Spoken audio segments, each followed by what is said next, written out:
to Beyond the Ring, a podcast that covers all things in the stock show industry from the informative to the insane, starring Ryan Rash. If anyone tells you that your hair is too big, get rid of them. You do not need that negativity in your life. And Dale Hummel. Not my circus, not my monkeys. Now on with the show. Welcome to Beyond the Ring. This is Dale Hummel, along with co-star Ryan Rash. Hello, hello, hello. Ryan, we know you're having the most exciting experience this week. It has been quite the wild ride so far, and we will get into all that and talk about all things Miss Texas along with other things here. But Dale, I just want to tell the listeners that this schedule at this Miss Texas pageant is absolutely insane. And right now it is 7 o'clock in the morning. And Dale is in California, so it is 5 a.m. in the morning there. And this is about the only time that I could record. And Dale is up. He's got to judge a show. So I just want every one of y'all to know the dedication that we have to get y'all a weekly podcast, because I really thought we were going to have to throw it in the towel this week and just be like, it ain't happening. No, but we made it work. I'm coming to you from the Bonanza Inn in Yuba City, California, Ryan. I don't even know where that is. I'm going to call it north of Sacramento, about an hour. I'm going to bet that the door opens to the outside of that hotel. I'm just betting money. I'm not going to answer that. Exactly, because I'm right. But not only does it open to the outside, I have a door on each end of the room that opens to the outside.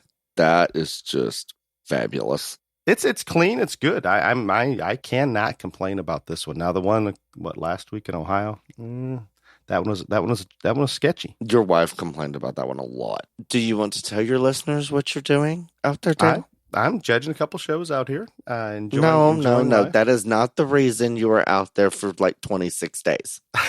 I did come out a little bit early, and it was something that my youngest son and he's wanted to go out and search for fossils, dig for fossils, excavate, whatever you want to refer to it as. So we fly into Los Angeles, we stop at the tar pits and go through the museum, look at the tar pits, go through that procedure, enjoy a little bit of Beverly Hills tour, Hollywood Boulevard, Venice Beach, a little bit Santa Monica Pier, and then we head up north to Bakersfield, kind of a tourist destination, Ryan. And in Bakersfield, we have something called Shark Hill. Oh. And Shark Hill is a very widely known site for discovering new whale fossils, shark teeth, all these things. But they basically allow you to come there, and for a certain price, it wasn't very expensive, they supply the equipment, all the shovels, the sifters, all those things, and they put you in this area and they say, well, you can't go here and here, which is very minimal that they have fenced off. But then they have this basically a sizable hill that you can just start digging anywhere you want to dig and search for shark teeth. And we found 20-some shark teeth. We had no idea what we're doing or where to dig, but apparently there's that many shark teeth there that we were able to find quite a few. It was a huge day. Big day. Why do all the sharks go there to die? I don't know. They go into California on this hill and die. No, They didn't explain to y'all why? My youngest son, who is sleeping behind me right now, he could easily explain this to us, but maybe he will awake before we're done recording. So what you're saying, you didn't pay attention to that. But at one point, that was underwater. Why would they all die there or lose their teeth there? I can't tell you. That's what I'm saying. Yeah, I don't. But apparently, they're talking about over 15 million years. If you take this 1 square foot and just think of what things are dropped in that square foot over that time, then essentially every square foot you're going to find that. And every square foot, I would tell you, had at least one shark tooth. Jesus. It was I enjoyed it. I enjoyed the time with him. It was good. Then you're going to judge your little shows, and then what are you doing? And then I head back to Illinois on Friday. I thought y'all had somewhere else to go. We were gonna drive in our little rental car. And Ryan, you know the rental car prices nowadays. It's insane. Yep, I'm at $1,200 for 5 days. I just booked rental cars for the shows after this pageant. It's brutal. I'm just telling you, I did not negotiate properly in these contracts, but it'll be fine. So we were originally going to take a rental car, go through Nevada, Utah, Wyoming, into Montana, even the Dakotas, and just drive back and hit every fossil site that we're allowed to go and look at and dig and do all those things. Kind of a dinosaur fossil tour. But the car rental and a few other things has prevented that. So we're postponing the others so that hopefully yet this summer or fall. I think with the heat, we're going to wait till fall and still make the other half of that trip. It is hot out there, isn't it? Bakersfield with no shade the other day, about 1 in the afternoon. It was brutal, very brutal. I'm sure that you have not been watching the news or doing anything like that. So current events may be terrible because this is your. It may be. I have one good thing on current events to bring up, and I have not been exposed to much news, but the Proposition 16, Ryan, even locked up in your beauty pageant hotel, you're aware of that one, aren't you? What? The Colorado Proposition 16 has been shut down by the Supreme Court. Yes, I am aware of that. That is the most exciting thing that I've ever seen, and the fact that it sets a precedent that those activists have to go back to ground zero. I think the precedent is they can't use that strong language and just things that appeal to the voter, they can't just put on there because it appeals to the voter. They need to have some substance and some reality in it. And I believe that the Supreme Court was 7-0 that this is not going forward. I am literally limited on so much what I can do here. And again, I'll explain later, but like I knew that happened, but I did not know what the vote was. So if it was 7-0, that's awesome. And this is great for agriculture. And now hopefully the ones that we know about in Oregon and California will also go by the wayside. And whoever was the people that put this together, that got the people to take it to the Supreme Court on it, just a huge sincere thank you for not just from me, but from everybody in agriculture and livestock shows and raising and animal agriculture. Thank you so much for standing your ground and keeping us from having just detrimental effects if this continued. Absolutely, Ryan. And so much better to stop it right now because as we talked about, if that would have gotten on the ballot with the wording that it had, it would have been a monumental project to educate the public about that initiative. I don't even know. I hate to say it couldn't be done, but it would take efforts from everyone, not just those in Colorado. The other good thing is, from what I can tell, the Oregon one is modeled very similar to Colorado. So I'm hopeful that we'll have the same situation there. I'm not as familiar with the one in California, but we'll try to look into that and see where it is.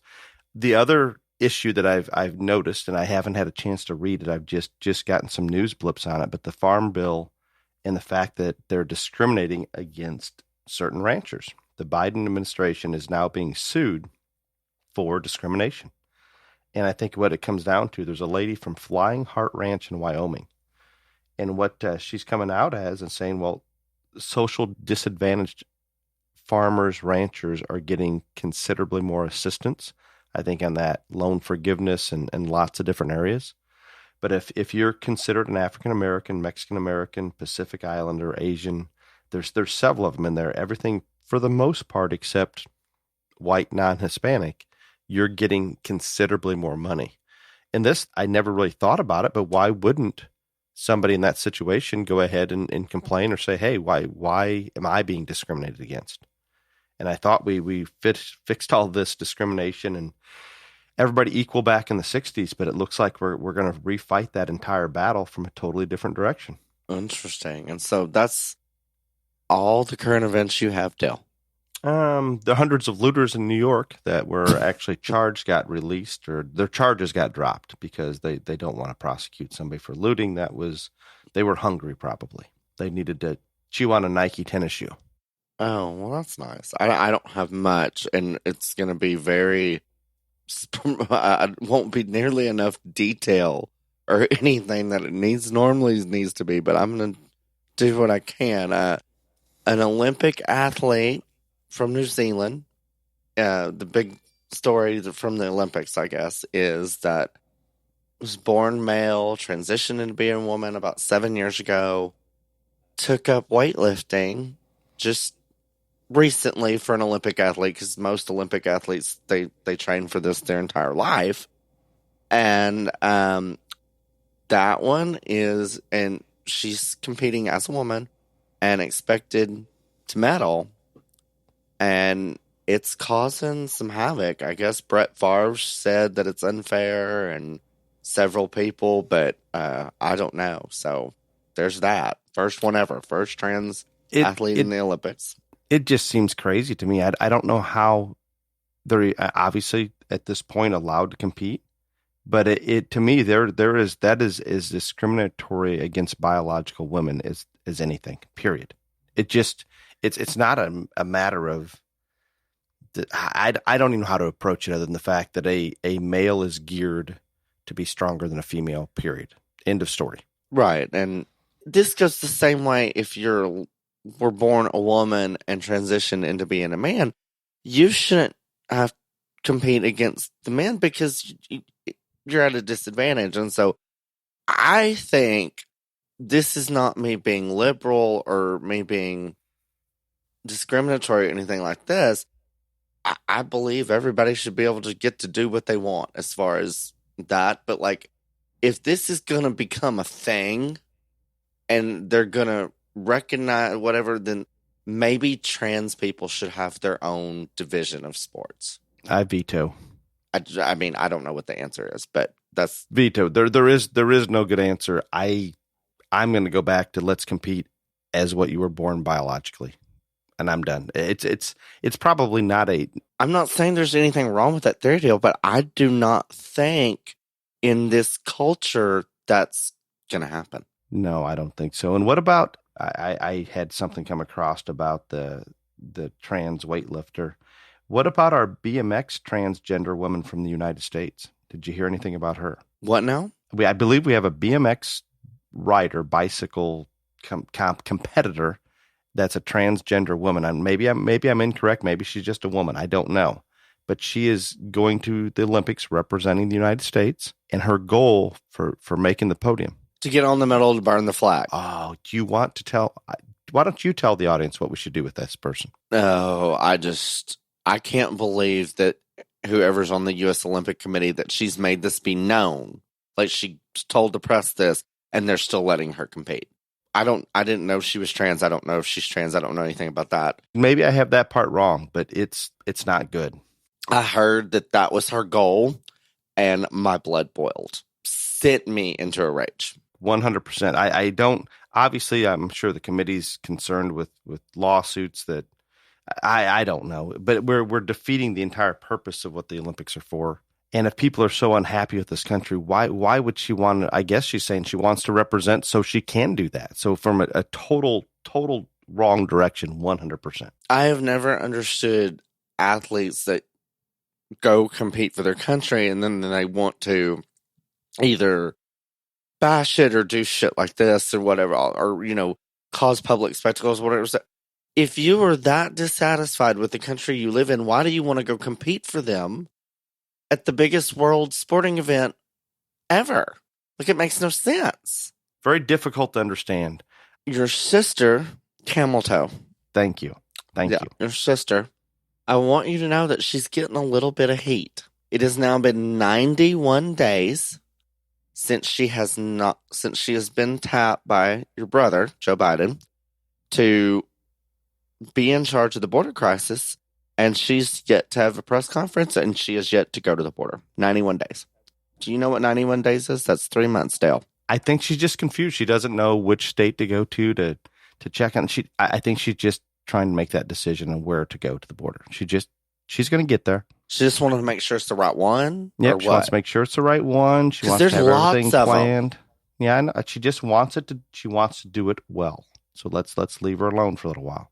Let's wait 91 more days. If she hasn't done it by then we can talk a little bit negative about her. I am so sorry that I do not have more accurate information on all this. And I just, y'all don't know how limited I am on things this week. But an NFL player, the first one ever, comes out as gay this week. And we're not saying this is the first gay NFL player, but the first one to openly. But he's the first one that came out, from what I understand. And another one of your relatives, Joy Behar. Do you know who that is, Dale? I do, and I did hear that news clip. She's on The View, and literally, I am not going to tell you that this lady cannot be funny, because she can't. I mean, that's her job, is she's a comedian, and she can be very funny. She is a liberal piece of shit.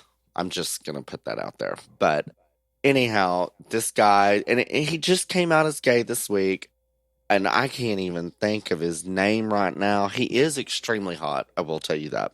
But oh my, we don't need those parts in there. We can skip. I'm just saying, well, Clifton can edit that out.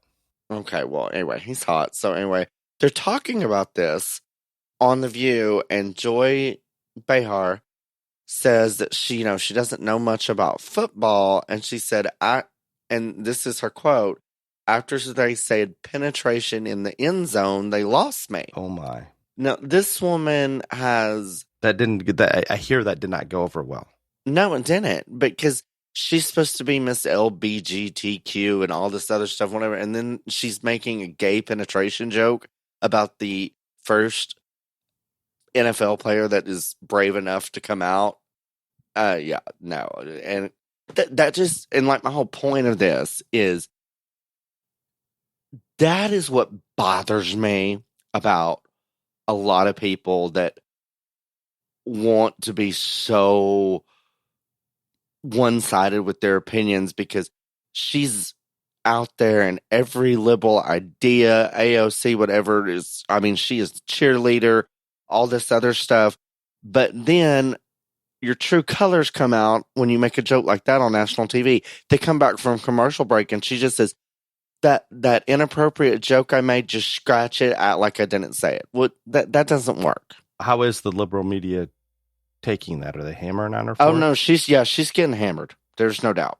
I mean, they are taking her through the ringer on it, but I just bothers, like, you know me and my hypocrite thing, Dale. I just can't. I cannot handle it. Well, you do have one more thing to explain, that your President Biden is coming out, and I don't know if he's holding a press conference. I don't know. Something scripted, I'm sure, and his handlers will get him in trouble if he takes too many questions at it, but he's going to come out and address the crime issue. And at least maybe they're acknowledging there is a crime issue, and unlike the crisis at the border. But it appears, for those that have some insight to this, there is no mention of reversing the defunding of police, but rather more gun control. What would make them think that those MS-13 and the other gangbangers across the country, the criminals, all of those, that they're going to the gun store and legally buying a gun? What would make them think that? That I cannot tell you, sir. Do you have any clarity on that? I have no clarity, other than I'm just gonna claim ignorance by the president and his administration. That's all I can do. The Dems are kind of evolving on another issue, Ryan, by the way. Oh, they are? What? This whole voter ID. There must have been a poll that came out that 70% of Americans think you should have to use an ID to vote. Really? So now that the Dems are backpedaling a little bit, and some of them are talking about maybe we should have to show an ID. It's insane. That still baffles me to this day that there's... Yeah, it's unbelievable. I think because of the extreme bias in the major mainstream media, the public doesn't get all of this information, and they're not going to go out and search for it. But how they can be fed so much incorrect, ignorant information and not just call bullshit on it is crazy to me. Yeah, the whole voter ID thing, I still cannot believe there are states that you don't have to have an ID to vote. That just floors me. There's something innately wrong with that, and that's got to get... It really needs to be fixed before the midterm elections. I don't know if it will, but it's got to be fixed before the next presidential election. No, it has to. And I just about forgot one of the most important things of this trip, or the most exciting things, Ryan. Other than digging for some shark teeth in the tar pits, those were really good. Right. Had a couple family visits that we stopped to check on some goats. Incredible families. I'm very, very fortunate of who we've got feeding some goats out here, and they were very hospitable. It was all good. I have probably hit 2 or 3 taco trucks in possibly the best Mexican restaurant that I've ever been to last night. Really? It was good. Maybe I've just been in Illinois long enough again, haven't been out here, so I've been eating Illinois Mexican, and this is good. Really, really good. My youngest son is not a taco truck fan, nor the little hole in the wall Mexican place where you can only pay cash. Venice Beach, little taco stand along Venice Beach. He was pretty sketchy on it, but we've got him to eat some street tacos a few times, and he's actually enjoying it, and he's not quite as hesitant. How many fruit stands have you hit up? How many have I stopped at? How about we go that way? Okay. I've stopped at. I've nearly caused an accident to stop at 3 different fruit stands, hoping for some fresh strawberries. We must be just a little late in the season because I found zero. Oh, that's tragic. Zero. Only thing we can find right now is peaches, it seems like. And I like peaches, but I kind of was wanting some fresh strawberries. Well, I am so sorry that you do not have any strawberries. But this is good. Been a very good trip. They don't have watermelons out there? I have not. I'm sure they do. We have to go to Walmart to get one. I have not seen them at the fruit stands. The fruit stands are, for the most part, maybe I'm just in the wrong area, driving at the wrong time. I don't know, but most of them have been closed, and the few that have been open have been extremely limited. Extremely. Now, I did find one on the way back from judging the show in Ohio last weekend, which I didn't mention. That was the same place you judged that marathon pig show. Yes. Kind of a neat little show ring, kind of built down in a dungeon. No. But on the way back, there's this fruit stand that was after hours. I thought, there's no way it's open, but it was one of those self-pay. So, I mean, they had a lot of stuff there, and you calculate how much it is and put it in their little metal box. Amazing. Just amazing. Self-pay. Self-pay in Indiana, and I gave him a tip. I was so excited about it, but I got a couple watermelons, some strawberries. I believe there's some raspberries. It was good. Really good. And I didn't cause an accident trying to stop. I did not know there were people out there that still trusted people to self-pay. That's what made me want to buy more. Just the fact that they had that kind of trust. And it appeared as though, I mean, it appeared to be working. Wow. They did have the little metal box kind of locked down, but I'm sure somebody could have. That's refreshing. It is. It really is. There was a note left there by a 17-year-old girl. Just posted a note like on the cabinet that she must have stopped there and paid, just explaining how refreshing and how it made her want to buy a little bit of everything. It was nice. Yeah, I don't get your obsession with the fruit stands and all that, but yeah, if I would have been seeing that, I would have been with the 17-year-old girl. Thank you for having that much faith in mankind. Because I don't know if I do, to be honest. Now this was small town Indiana. This was not a Chicago suburb or something like that. So it was good. It's encouraging. It is refreshing. That's maybe the best. Ryan, are you ready to explain a little bit and kind of compare and contrast some similarities between livestock shows and beauty pageants? I want to state from the beginning that I cannot give specific details about this particular pageant. We are sequestered. They watch our social media. This is a really, really big deal. And I know that a lot of you don't have any interactions with pageants or anything about this, but I want to give you just a brief history on the pageant I'm judging. It's the Miss Texas pageant, and it's for the Miss America system.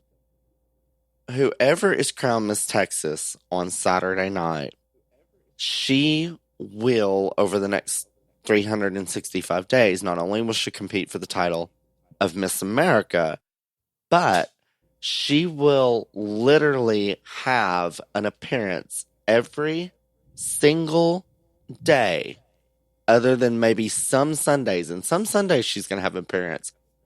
Normally, at least 360 of those days, including holidays, she will have an appearance in some sort. The majority of those appearances are paid bookings, like where people call up to the Miss Texas booking agent, say, we want Miss Texas at our event, da-da-da-da-da. And so this is a life-changing experience for a young lady, not only in terms of the contacts she will get to meet, the things she will get to do, but it is also a very lucrative position, I guess is what I'm trying to say, monetarily. And so this is, and not every state is like that, but in Texas it is. And so this is a huge deal. And so the fact that they are at this hotel, for instance, we are on the 12th floor.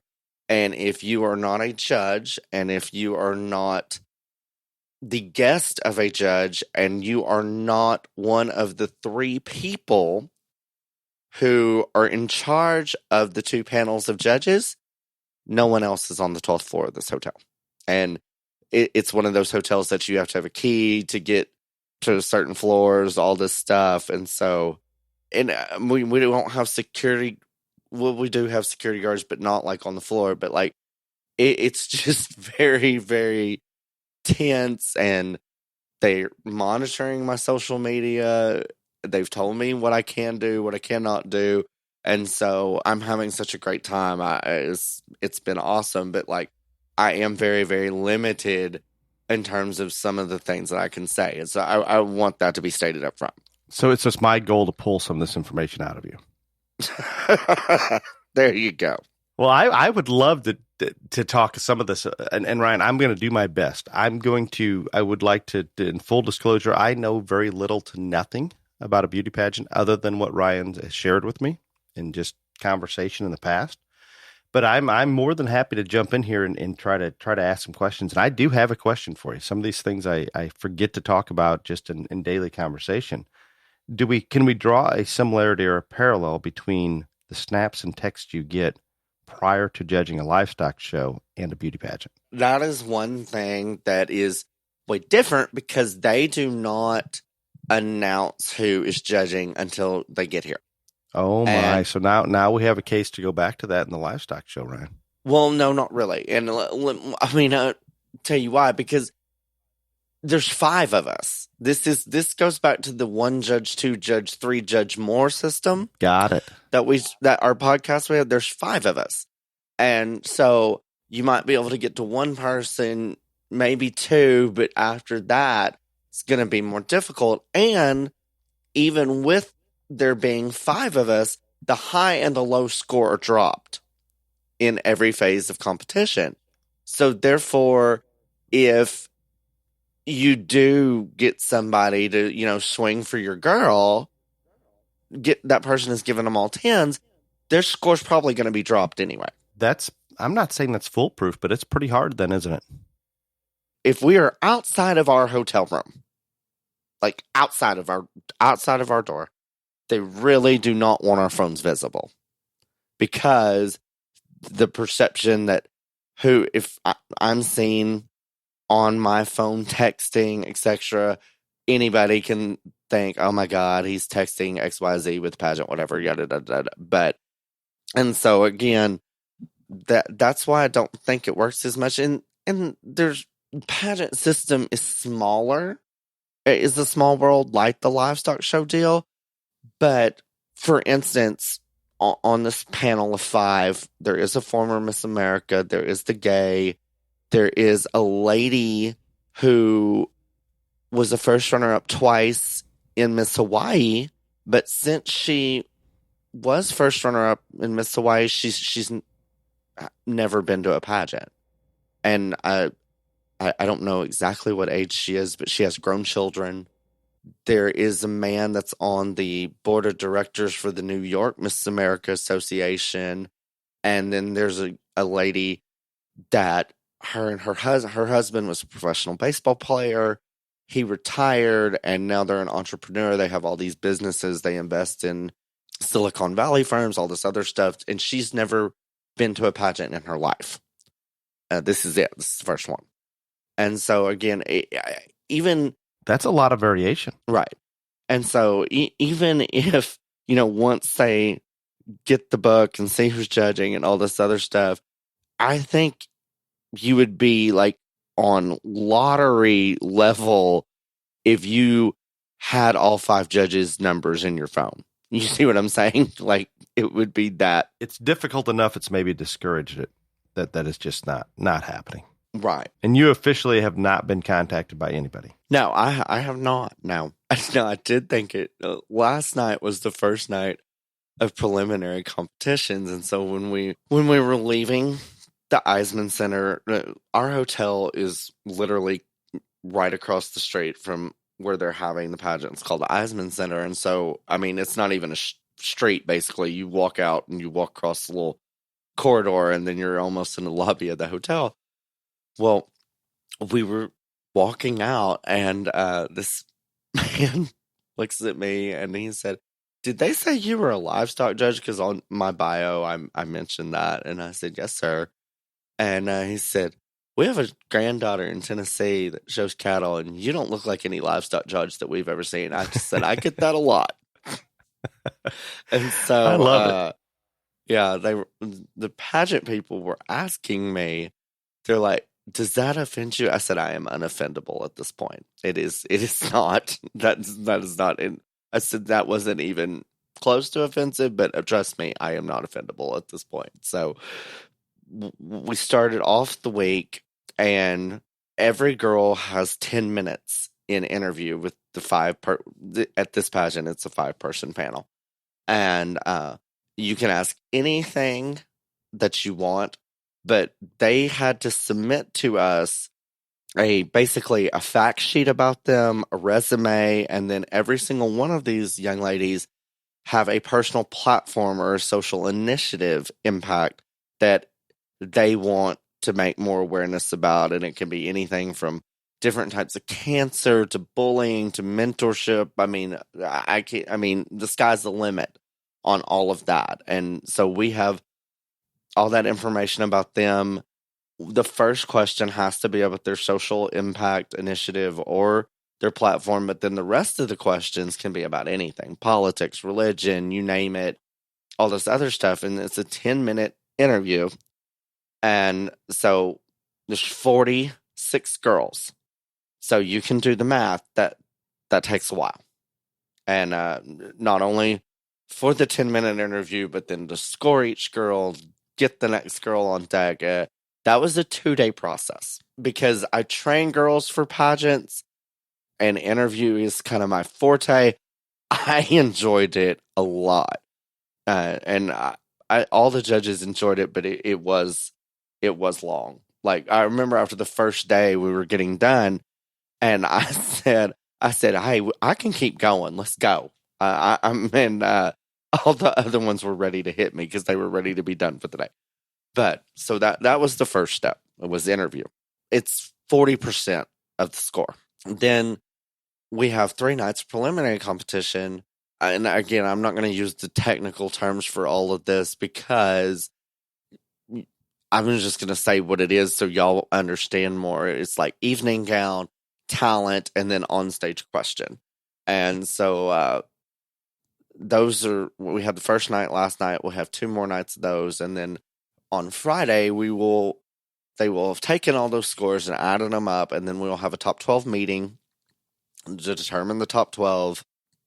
And then Saturday will be the finals. But the whole purpose of all of this is like, people ask me all the time, they're like, "How did you get involved in this? This is like, I just don't get it," whatever. And so how I got involved is I've just been fascinated with pageants since I was a little boy. And obviously a little gay boy, he wanted to be wearing the crown on all the TV shows and all this other stuff. But I had a young lady that showed for me, and she was like the little JonBenet Ramsey when she was a small child. Now, when she showed for me, she was in high school.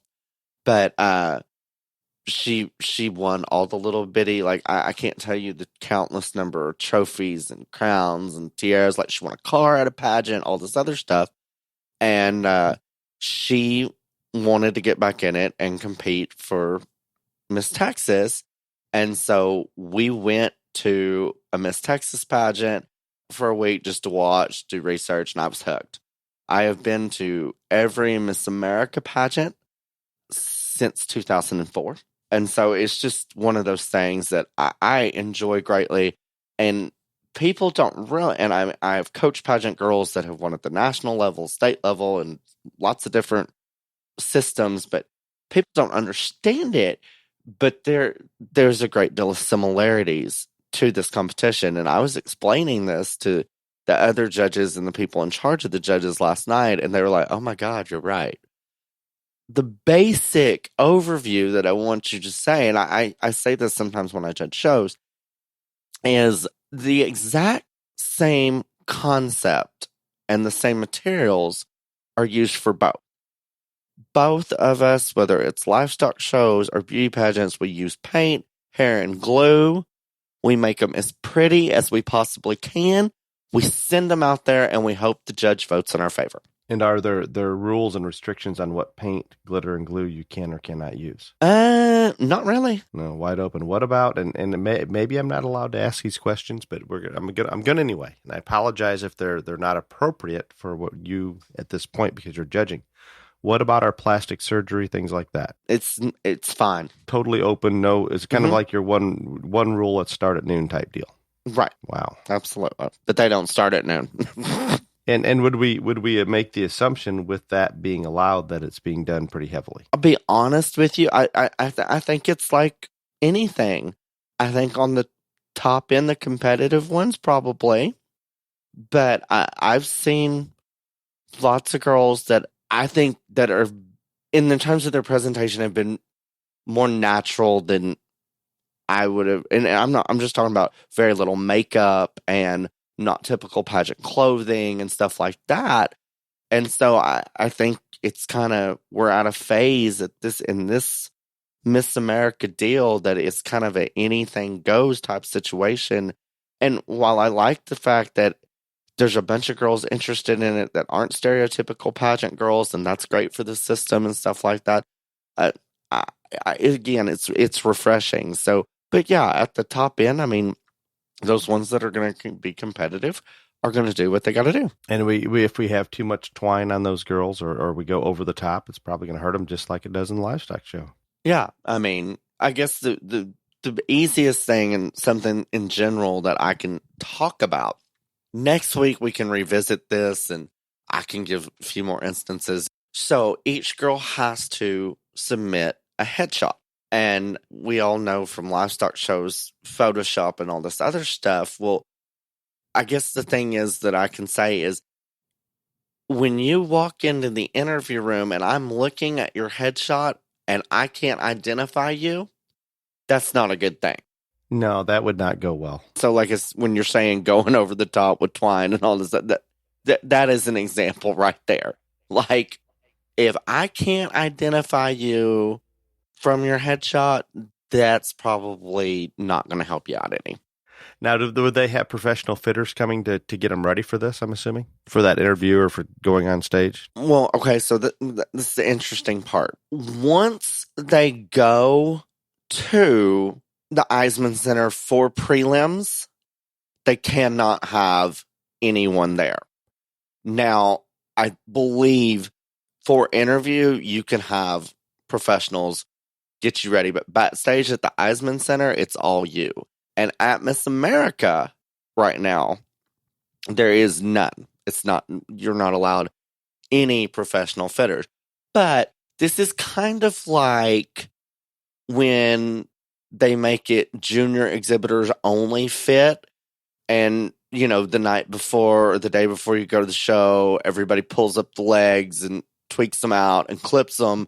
So all you basically have to do is run a comb and glue through a show animal's leg. And, you know, if you're a kid that isn't an elite fitter, it gets dummied down pretty much. And so, and of course, these girls are 18 to 25. They should know how to do makeup already. But they do take courses for, you know, stage makeup and stuff like that. But, I mean, that is one aspect of the Miss America system that differs from other pageant systems is they are not allowed professional makeup artists and hair people once they get to the pageant. Now, I've got maybe this takes it a different direction, but I did watch your snap yesterday, maybe the day before. I don't remember when. So the contestants, I want to just clarify for everybody, the contestants cannot have their makeup artist at a certain point come in there and help them. They've got to do it on their own. Right, yeah. So you're not a contestant, you're a judge, correct? Are you allowed to have a professional fitter come in and assist you? I have my makeup artist here, yes. I do. And this makeup artist, I think I know, but just so everybody else knows. So when you wake up in the morning, this makeup artist is pretty much there waiting to prep you. I do my own hair, and then I text her, and yeah. And you have this makeup artist there the entire week. Yes, I do. May I ask the obvious question coming next? No, you cannot ask how much that cost, Dale. That is crazy to me. Just you would have been offended of the cost of the hotel room for a week for her, much less anything else. So. Just painful. But you're looking the part. I bet it's all good. And it's now the running joke, even with the contestants, that I have better makeup and clothes than anyone here. That was my point, because you're allowed help. They don't get help. Exactly. And that's the point, because I fully expect to be crowned Miss Texas on Saturday night. I think they're going to vote for me.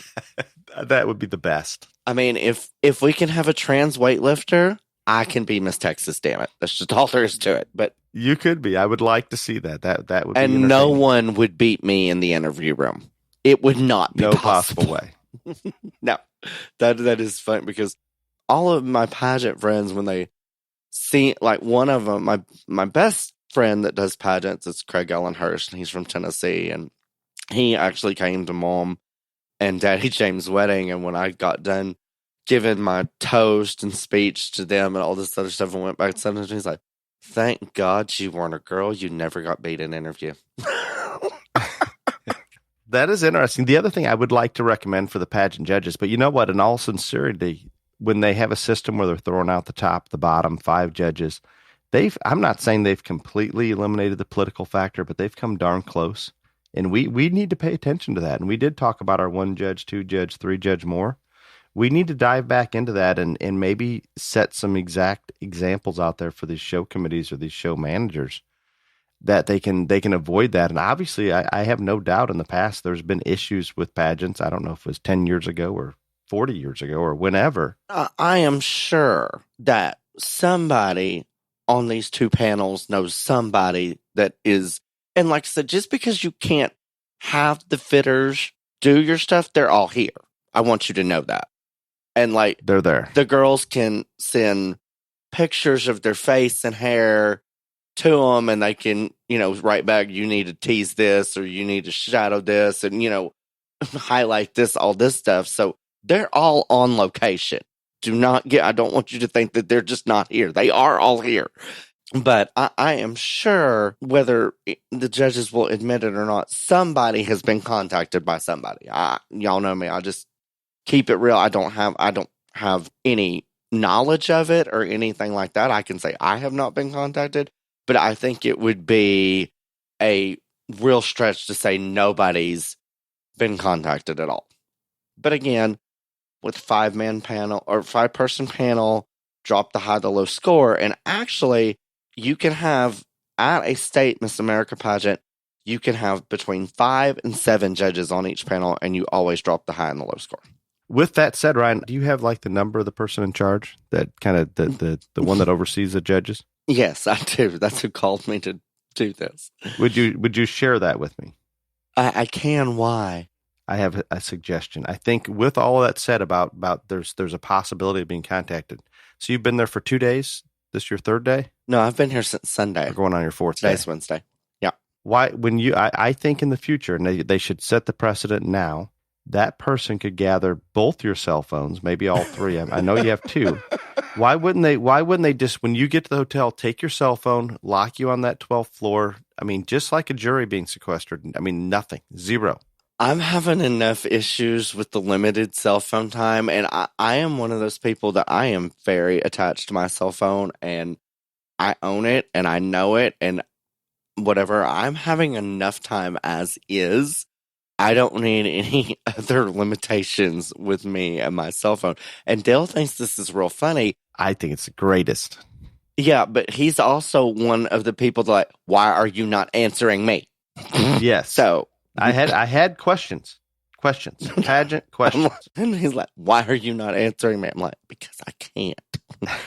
So you don't even, when you're doing the interviews, the cell phones, are you allowed to even have them with you? You can have them in your bag, but literally when I walk out of this hotel room, my hotel room, unless I am in the hospitality suite, the judge's hospitality suite, or we are taking pictures as a group, like judging panel, and you want someone to use your phone.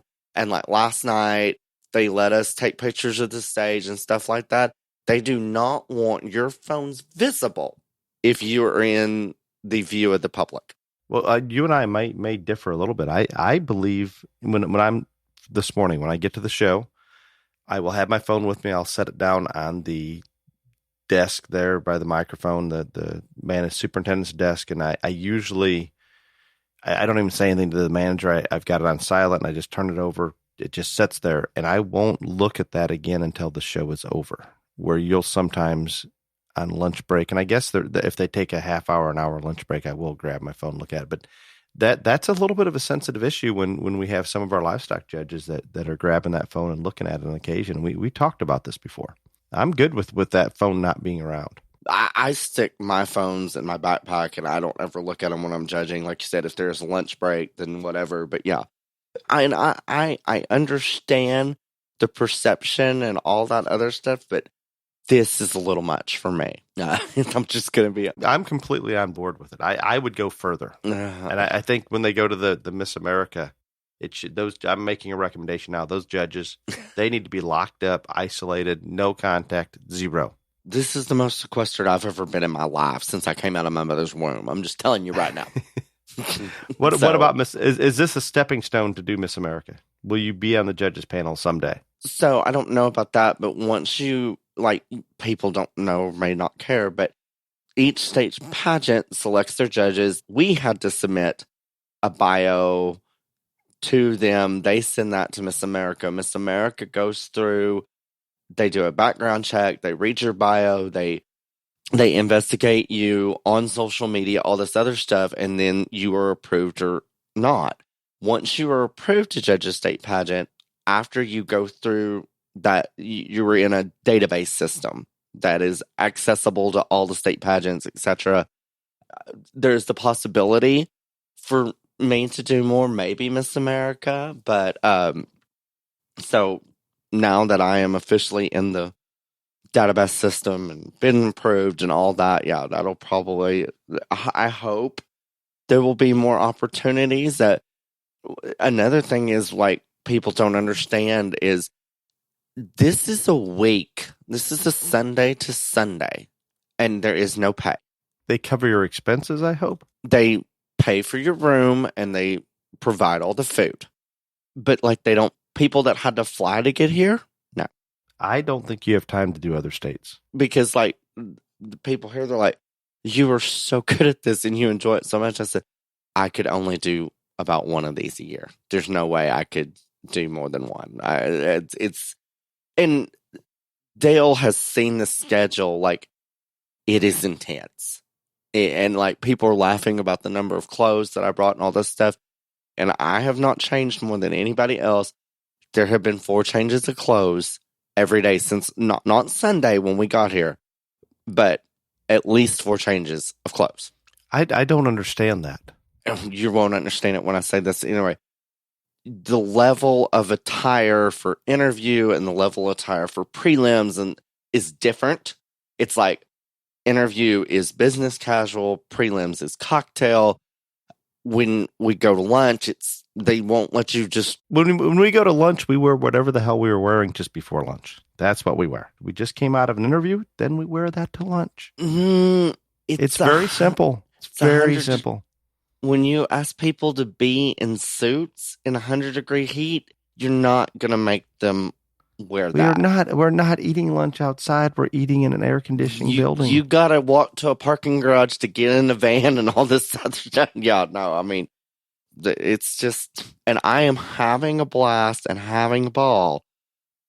And I knew, because I know people that have done it. I've been through the process. As a coach, as a fitter, all this other stuff, I knew how intense this was. Living it on this side, I knew what to expect, and I expected correctly, but it's still like, whoa.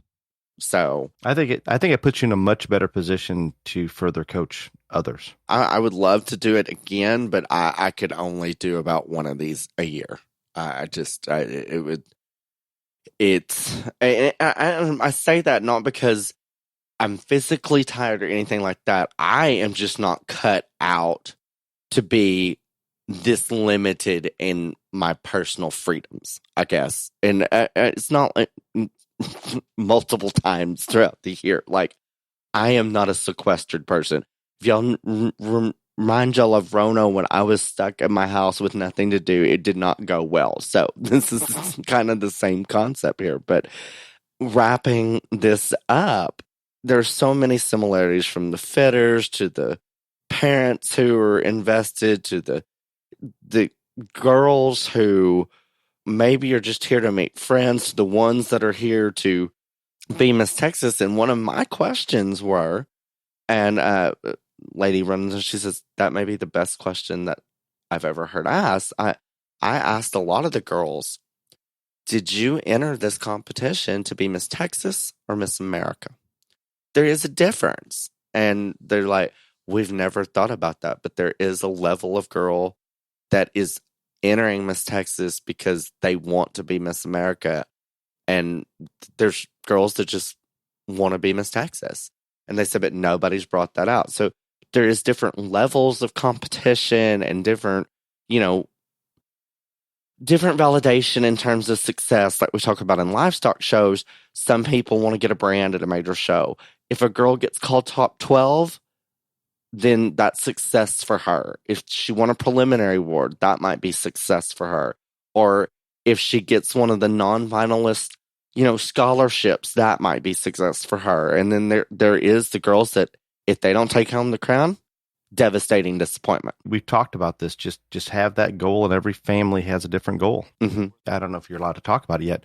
Were they pretty upfront in a lot of variation? Some are there just for Miss Texas or to meet other people? No, you can get a vibe from them. I mean, nobody walks in the interviewing room and says, I know I'm not going to win, etc. But you can get a vibe. I mean, that is a big similarity. And like I said, paint, hair, glue, make them as pretty as they are and get out there. There are two differences that I want y'all to know about. And because when I was telling this to the people here, they thought it was real funny. And the two biggest differences that I see are that pageants are climate controlled. And normally animals don't talk back. What about, remember we've talked about that girl or young showman boy, whatever, that you pull into fourth that thinks they're going to win their class. When you ask some of these questions, do you get some of those kind of responses like, what are you, why, how dare you ask me that look? I put this on Snap so I can talk about it. I did make a high number of girls cry in the interview. No, you can't do that. But like I said, the people running the pageant, they're like, we don't understand why your questions are perfect. And some of them that cried, they got emotional because it was about their platform. And some of their platforms are deeply personal to them. And so when I said they cried, they just got caught up in the moment talking about what they're so passionate about and stuff like that. But yeah, I made a large number of them cry. Nice, Ryan. Very nice. Mm-hmm. But this is educational to me and kind of interesting to me, but I'm looking forward to when you can just openly discuss specific things, and maybe we can hit that a little bit in current events next week. Yeah, we can hit it in current events next week, but we're only on Wednesday here, but it has already been great. And I say this, and this is the truth when I leave a stock show. If you are not mentally exhausted at the end of it, then you did not give enough of yourself. And that's the same through at a stock show. I don't care if there's 1,000 head or 100, because if you literally use all of your concentration and all of your focus on something for an extended period of time, then you're going to be mentally drained, and you should be, or you're not giving it 110%. And we all know me. I try to give 120%. And so mentally, it has been quite exhausting. And it's early mornings, and that's another difference about whatever, not the shows aren't early in the morning. They are. And like interviews started at 8:30, and granted, my makeup artist takes longer to get me ready than I do for a show, but I mean, you have to get up early. But there's interview, and then there's prelims at night, and then you have to go and do things after. So another big difference is like a pageant is an all day long affair. You may not be doing the same thing, but it is sun up to way late in the evening. Like, I have not got to my room, and I haven't been out, partying, and I have not got back to my room before midnight any night this week so far. That's pretty intense. It's been a great deal of fun, and if I never get to have this experience again, I am so grateful that I am getting to have this experience in my home state. It's just, I'm not going to talk about it because I'll get emotional. So, but question and answer. Question, Ryan. It is your lucky day. Oh, good. My Wi-Fi service, and I want to explain to everybody, I'm catching about maybe 3 out of every 5 words Ryan speaks I can hear. So I apologize if we're jumbled up. Maybe our producer Clifton will edit all this out, but it's been a little bit challenging this morning, but we're getting through it. I cannot pull up any of the question and answer, but I do have a couple of them that I remember looking at yesterday, and I'm going to get pretty close to getting these right. But we do have a couple that we can go through, and the first one comes to us from Rebecca. Ryan, I know you are not a fan of asking questions in quiz bowl type things in showmanship, but what about switching animals with another competitor? Some judges seem to be fans of this in senior showmanship. Your thoughts? Again, it's not for me. When I was doing a lot of showmanship competitions, that was a big deal. And I get the concept, if you can show your animal, you can show any animal. And I'm not saying that that's not right. I go back to the thing that showmanship is you came to display your skills to the best of your ability on the animal that you know. And so I don't ever switch animals. It makes sense. And I've done that with kids before, long ago. If I saw one animal that for whatever reason wasn't cooperating, we'd maybe switch them around and see if that showman, I would usually put a bad animal in the hands of what I thought was one of the better showmen to see where things were. But I don't see it as much anymore. Maybe you do, Ryan, but I guess I'm not seeing it like I did 10 or 15 years ago. No, it used to be a huge thing, and I haven't seen it much anymore, but it's just not something that I've ever done when I was judging it. I think in some of these shows where you have multiple showmanship, it just, from a time standpoint, it becomes even a bit challenging. No. Or very, very challenging. So there are some of that. I had a question come to me, and actually this was one that was just asked yesterday, Ryan. I stopped at a family that's showing some goats for us, and they were asking somehow I don't know when, but you'll be judging them in showmanship at some point. And Paisley asked me, well, what do I wear, or what can I wear for Ryan in showmanship? And we had a question come in here. Can we use cuffed shirts or zip up shirts? And Ryan, this wasn't from Paisley. This was one from one of our Facebook instant messengers. And I don't even know what a cuffed shirt versus zip up. I don't know what that even is. I'm assuming a cuff shirt means that, and again, I didn't see the question, so I'm assuming like a shirt that has exaggerated cuffs. That doesn't bother me. The zip up thing doesn't bother me either, as long as it looks professional. If you're a girl and you're going to wear a zip up shirt, you better not have things hanging out that aren't supposed to.